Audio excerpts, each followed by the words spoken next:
We're back this week with pastor, author, and chaplain from the Dallas Cowboys, Jonathan Evans. Today we start with Jonathan Evans from the pulpit right here at Cornerstone Church before he joins us here to discuss reaching the next generation for Christ. You're watching The Difference, and it starts right now.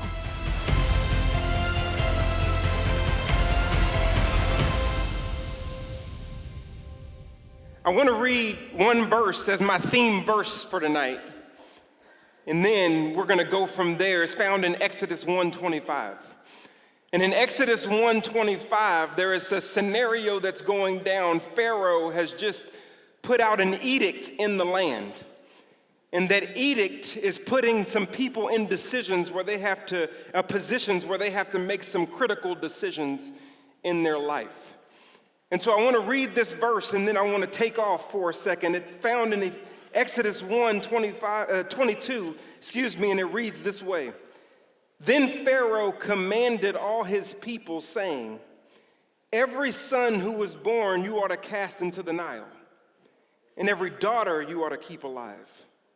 Then Pharaoh commanded all of his people, saying, every son I want you to take him and cast him into the Nile, and every daughter I want you to keep alive. Tonight I want to talk to you about surviving Pharaoh.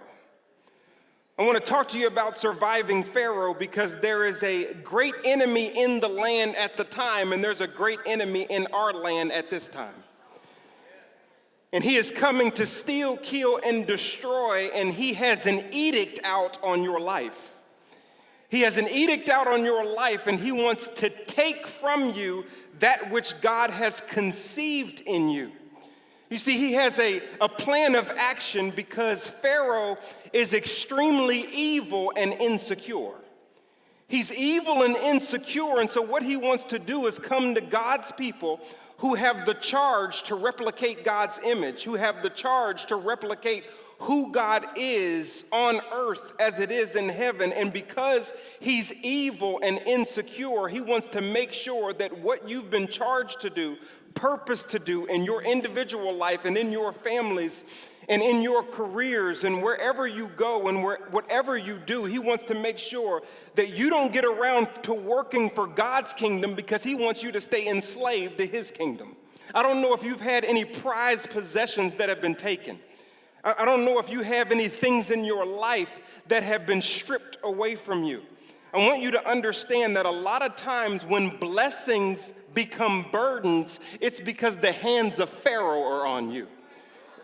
Listen, we don't fight it just against flesh and blood. We fight against the rulers, the principalities, the world forces of darkness, the spiritual forces of wickedness in heavenly places.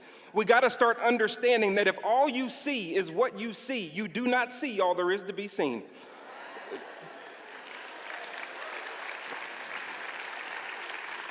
There is something behind the scenes at work. Pharaoh is trying to strip your marriage from you so you won't progress. He's trying to strip your kids. The waywardness that you're experiencing is not they just a bad kid. Pharaoh's hands is on them. He wants to strip that idea, that dream, that business that you've built, those things that you're trying to do. It's been conceived in you. You're excited about it. You've given birth to it. You're trying to nurse it and grow it, spend time with it. You're totally investing yourself in whatever that thing is, and it started out as a blessing. And now that blessing is turning into a burden. It's because Pharaoh has an edict out in the land. Then Pharaoh commanded all his people, saying, every son who was born, kill him. Throw him into the Nile. Well, if you can imagine a mother being chased down by Egyptian goons who were trying to take the most precious thing from you and throw it into the Nile, get rid of it. And there are many people in this room, if the truth be told, you are playing tug of war currently with Pharaoh. You're trying your best to hold on to something, and Pharaoh's hands are strong. That blessing is becoming a burden. That child is becoming a burden. The marriage is becoming a burden. Making ends meet is becoming a burden. The business is becoming a burden. Staying healthy is becoming a burden. Everything that was a blessing to you is now becoming a burden to you because Pharaoh has this edict out in the land and your hands are beginning to burn. The rope is sliding in the wrong direction, and Pharaoh is pulling and tugging as his edict is out on you. So I'm just giving you a picture of what's going on in your life for those of you who are dealing with massive burdens that you are trying to hold on to because it's important for you to see it be saved. It's important for you to see it develop and grow. It's important to you to see, for you to see it do well. But there's this powerful edict out in the land. And in chapter 2, I'm about to give you something that changed my whole life. Okay? I'm about to give you, if you don't remember anything else, I want you to remember what I'm about to give you by virtue of point. I'm about to give you one major point. If you remember this point, it will change your whole stuff.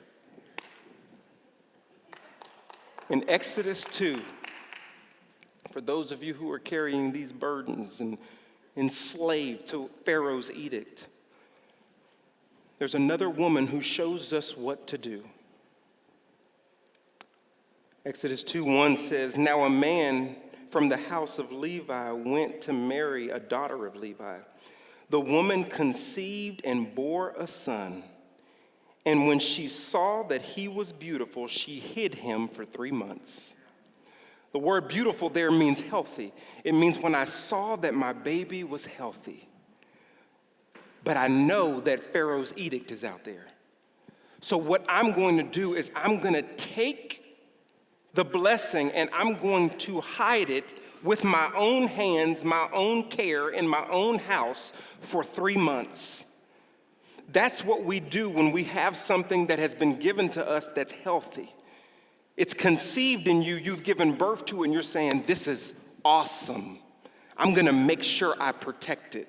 I'm gonna make sure it survives. I'm gonna make sure it develops and grows. I'm gonna do everything I can within my power, my intellect, my will to make sure that it survives. That's what Moses' mother was doing. She was doing what any other mother would do. Are y'all with me? But when she could no longer hold him, she got him a wicker basket, covered it over with tar and pitch, and put the child into it, and set it amongst the reeds, amongst the banks of the Nile. She got to a point, okay? Listen to me now.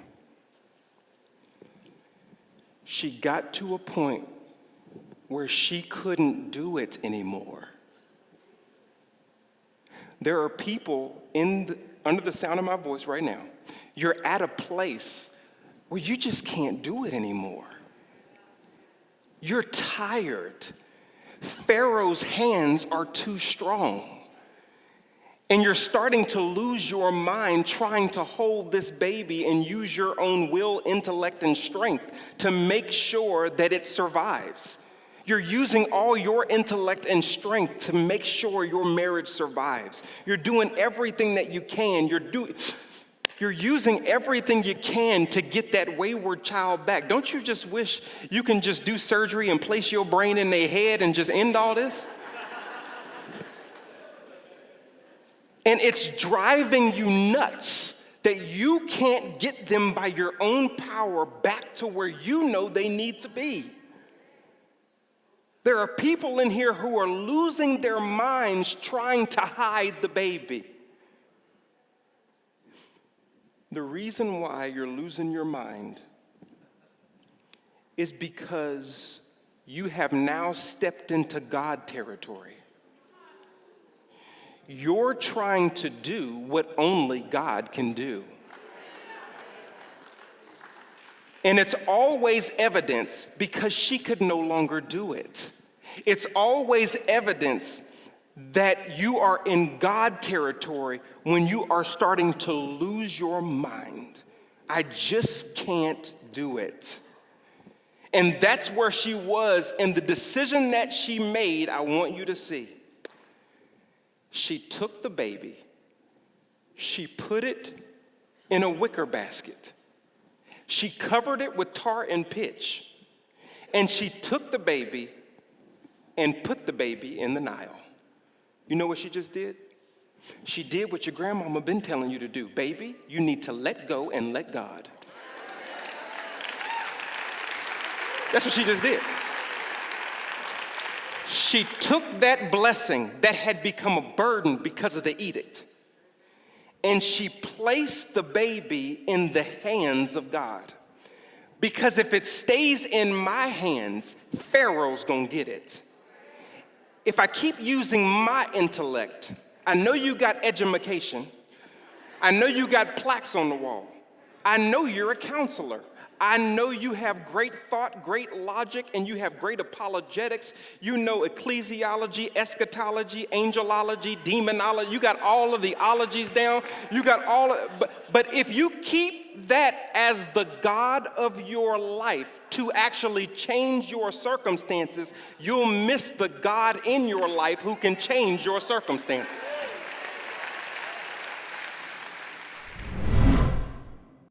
The world is full of turmoil and uncertainty. Many live in fear of what the future might bring. Soon the trumpet will sound and those who are alive will be caught up and will meet the Lord. But what will happen before his return? There are signs everywhere that the rapture is near. Jerusalem is reunited with Israel, and the nations of the earth are preparing for war. Through your study of biblical prophecy, you can gain wisdom and prepare yourself for things to come. For your gift of any amount, we'll send you an autographed copy of Pastor Hagee's End of the Age book. For your generous gift of $175 or more, we will also include our Prophecy Bible and an End of the Age study guide. Stay in the Word and share the gospel with your loved ones. The coming of Jesus is imminent. What a day that will be. Receive these resources today. Call the number on your screen or go to jhm.org/eternity.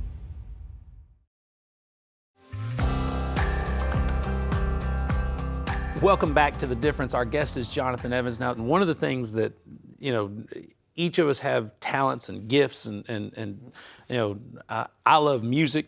You come from a musical family, but you have a gift with what they call spoken word. Yeah. So I've seen you do that. On social media, it is powerful. And I've tried it. I mean, I've looked in the mirror and been like, and I don't know if I just didn't get the rhythm, or there's a cadence. I'm just like I need to be who I am and not try that. Yeah. But that has opened doors for you to reach young people that their ear is tuned to that kind of content.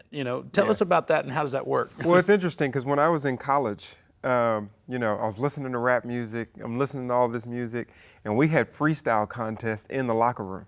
Uh-huh. So in the locker room, somebody would make a beat on the wall, and we would just start freestyling. So I would freestyle, and they'd be like, "Wow, what? Where's Preacher Man getting this? Where's Preacher Man getting this stuff from?" And I didn't know. Take words like participle and popsicle and put them together. Yeah, that's right. You're making stuff How'd you do that? So I'm doing that. Not related to anything. I'm just doing that, Yeah. just having fun with it. And I can't do it that well anymore, but I was doing it then. But God was like, he uses the details. I wasn't even thinking about that. Mm-hmm.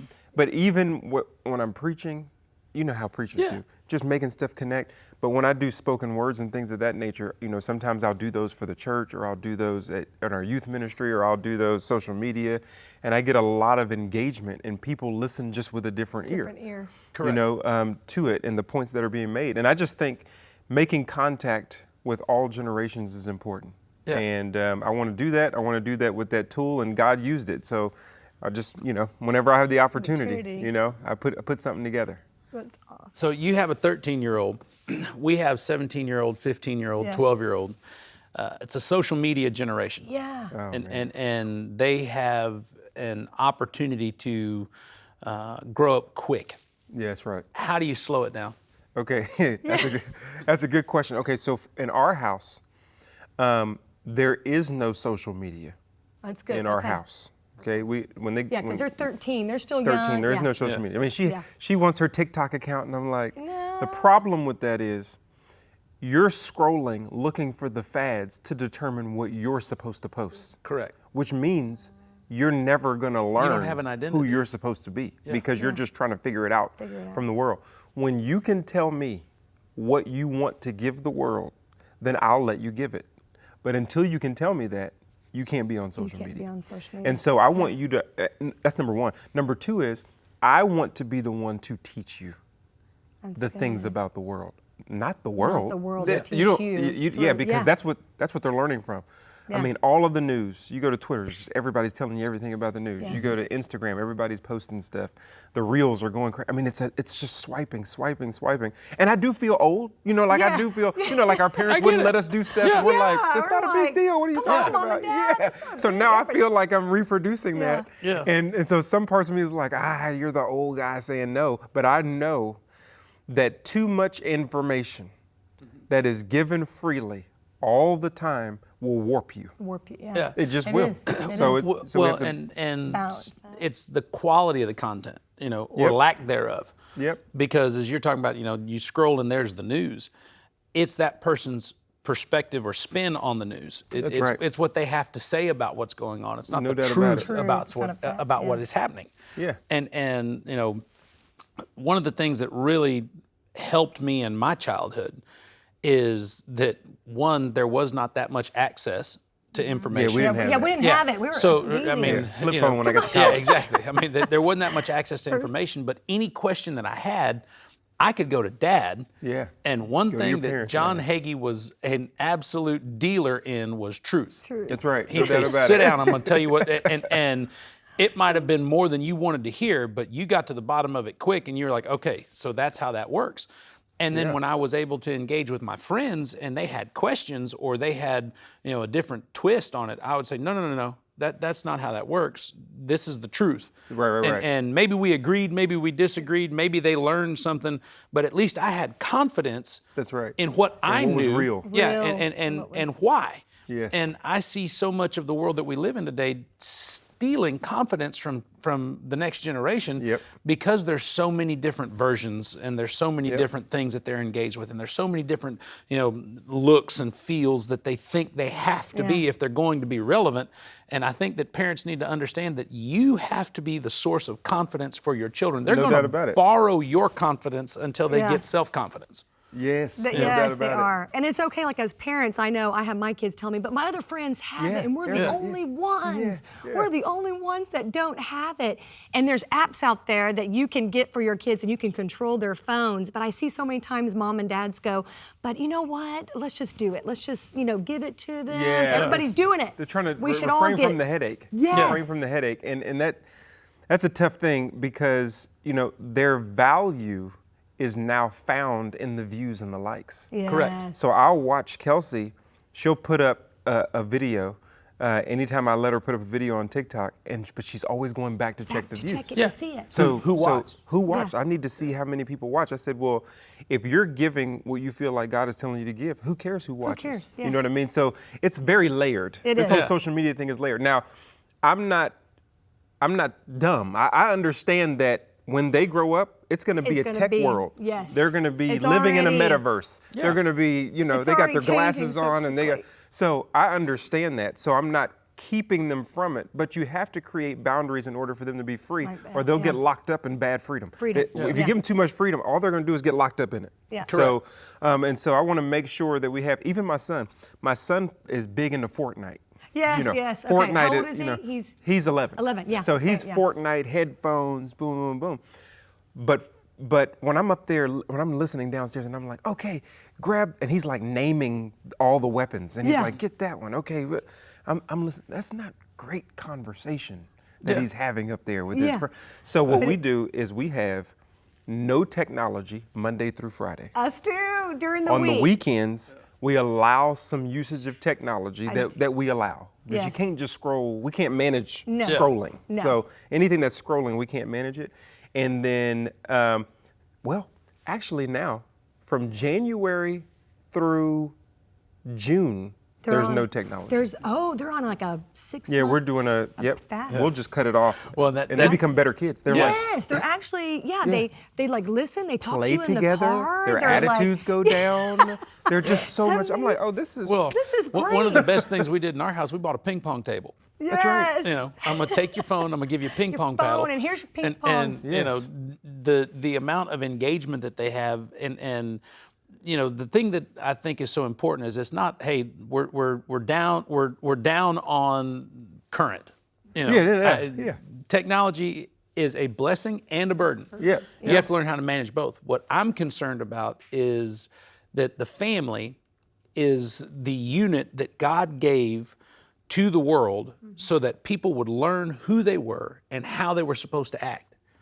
And if you're not careful, things like technology will make you strangers in your own household. It'll make you strangers in your own. Everybody's on their own device, in their own spot. You're close but disconnected, and you're sitting next to each other and not speaking because there's something right here that's more engaging than you. That's right. And you know, as we were discussing in our last segment, you know, as a family, you walk through seasons of loss in which, you know, all of a sudden somebody you've lived your whole life with isn't there anymore.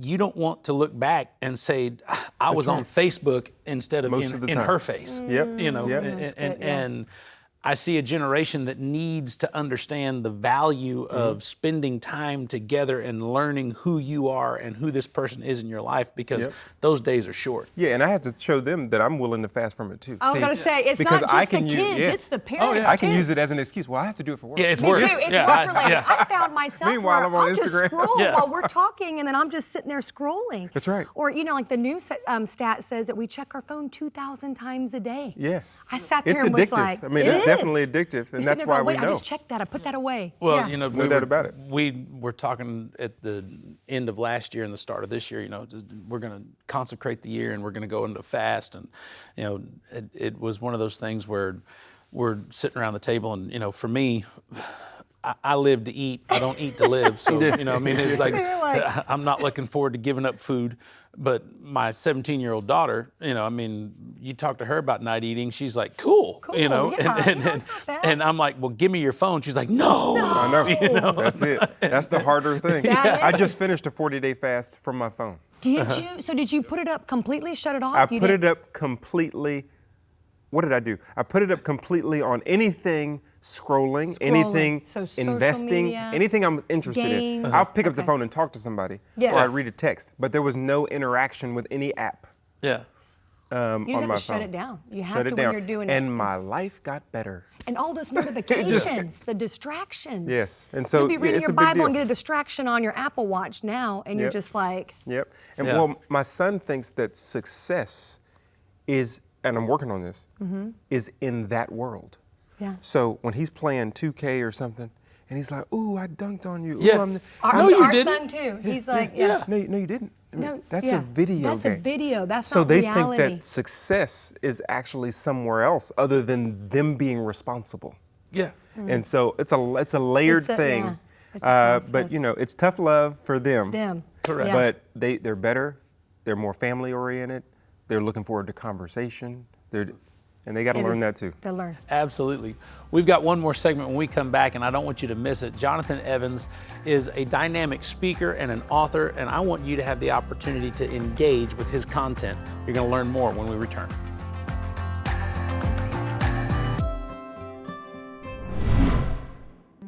I'm so grateful that I chose differently. I'm so happy that I chose you. I get to see you become the person God intended you to be. Thank you, Hagee Ministry Legacy Partners. There has never been a better time to share the love of Christ with a mother and a child than right now. When you partner with Hagee Ministries, your legacy impacts lives and transforms a nation. Call today or go to jhm.org/partner. Welcome back to The Difference. Our guest today is Jonathan Evans. Jonathan, you know, all the things that are happening in your life, you have resources. You've written books with Dad. Get in the Game. It's one of my favorites. It is, because I'm a sports guy. The applications are very relevant, but they give me an opportunity to have a conversation with my son.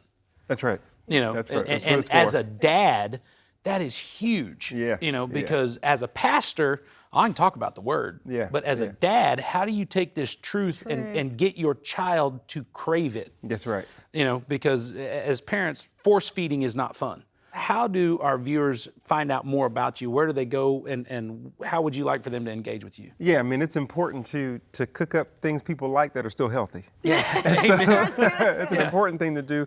But yes, I have Get in the Game. I did Your Time Is Now, which was a catalytic purpose book with a devotional, and then Divine Disruption, some other things that are coming out. But my website, JonathanBlakeEvans.com. And so that's my website and my social medias. So you can get a hold of me, and you can just see what I've got cooking, what's going on, and see what God pulls on you. And you know, Dad, he's still preaching. Yeah, Dad is, come on now. Hey, listen, that wasn't a question, that was just a statement. You know, our dads are going to keep preaching. Yeah. And so, I want them to. Yes. They are, both of them are just monsters. They're 4-star generals. They're 4-star generals, and I'm happy to walk beside. I'm happy to step in when necessary.